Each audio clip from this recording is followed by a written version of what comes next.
Death Battle, the internet series that pits two fictional characters against one another to settle the debate once and for all. After nearly 10 years, Death Battle, and every person who works on the show, has created over 100 episodes and has never stopped trying to one-up themselves in both battle animation and research depth. In fact, they revamped their normal schedule this year to provide even more episodes in 1 year than they have for the last 6 years. With that in mind, and seeing as Season 7 of Death Battle is coming back from its mid-season hiatus, I figured I'd run through the first 10 episodes of the season and rank them from worst to best. Before we get into the ranking, obviously this is just my opinion, and any ranking is subject to change from person to person. With that in mind, let's talk about the rules I followed when ranking the episodes. First and foremost, I have to account for who won the episode, as personal preference is what everything is based on. In contrast, if the post-fight analysis can convince me, or anyone I guess, that whoever won truly deserved their win, then an episode will get points for that too. Additionally, the rundown before the fight is just as important, as it fills you in on both the character's history and how powerful they are. Branching off on the previous rule, an episode will earn bonus points if the rundown on a character makes me interested in said character after all is said and done. And last but not least, the actual battle itself. Does it portray the characters as they are in respective series? Does it portray the characters well? Is it a badass fight? And are stops removed?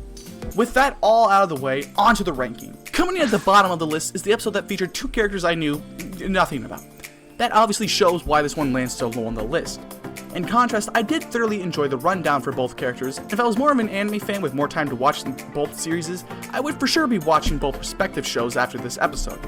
Another thing that knocks this episode down a peg is the constant commenting about how, ooh, Ice Boy's a stripper man, and ooh, wow, look at the nudeness, or how, whoa, she's a crazy lady, but at least she's hot, or, God, I'd let her freeze my boner in ice.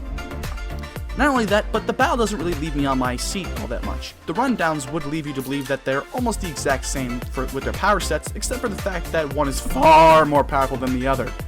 So for the first 75% of the fight, it didn't matter who got hurt, as they were just going to be level with one another until the most powerful person dropped their final attack that brought everything to a dead stop.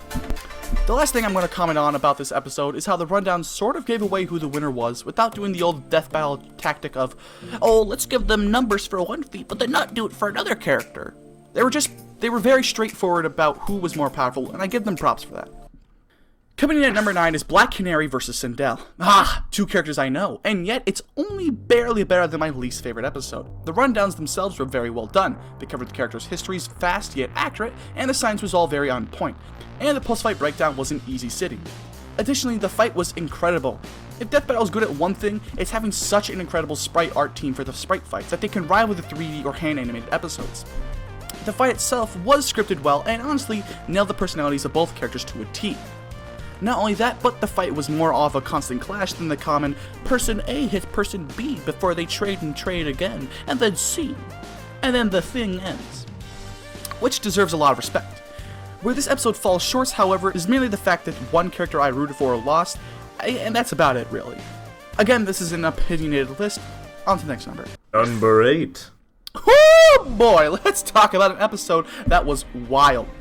Cable vs. Booster Gold similarly has a kick-ass sprite fight that, based on the rundowns, has the characters trading blows and bantering as they normally would. Like most viewers, I was rooting for Cable as I am much more of a Marvel fan than a DC fan, although I do love Superman quite a lot. Ooh, look at those abs. Henry Cavill, I'll marry you one day. Although, the rundown for Booster Gold is quite a ride. It covers his background swiftly, listing his weapons, and then not putting numbers on most of his feats. For DC fans or just comic fans, they would know how impressive it is for Booster to be able to take blows from Doomsday and Trigon, but a non-fan might not realize how stupid durable that would make Booster without the background knowledge. The post-fight analysis obviously capitalized on the fact that they knew a Booster Gold win would get quite a bit of backlash, and yet they faced it head-on, which I give them a hell of a lot of credit for. All in all, aside from the fact that Cable lost, the episode really is great. It's just a shame that the show leaves you with a false sense of security by throwing out all these big numbers for Cable before just throwing them all away with Booster Gold's stupid goddamn shield bullshit.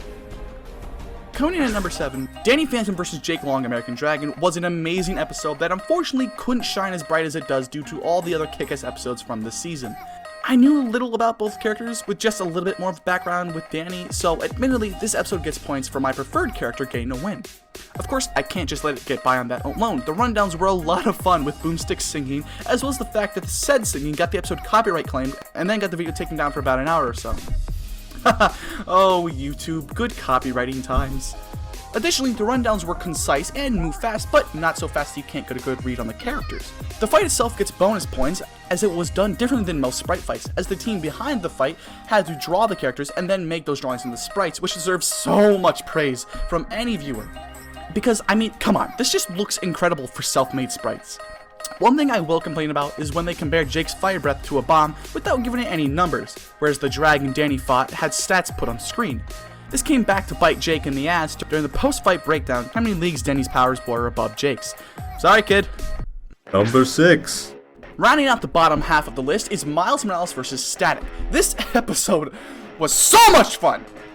God, I just enjoy both of these characters. They're so cool! The rundowns were top-notch, the running gag with Wiz and Boomstick getting switched with alternate versions of themselves was amazing, the fight was incredible, and that's not even mentioning the fight music. While Miles lost, the post-fight breakdown was written so well, and it truly convinced me on why Static won. An incredible episode all around. Unfortunately, it's just not as cool as the next 5. Number 5.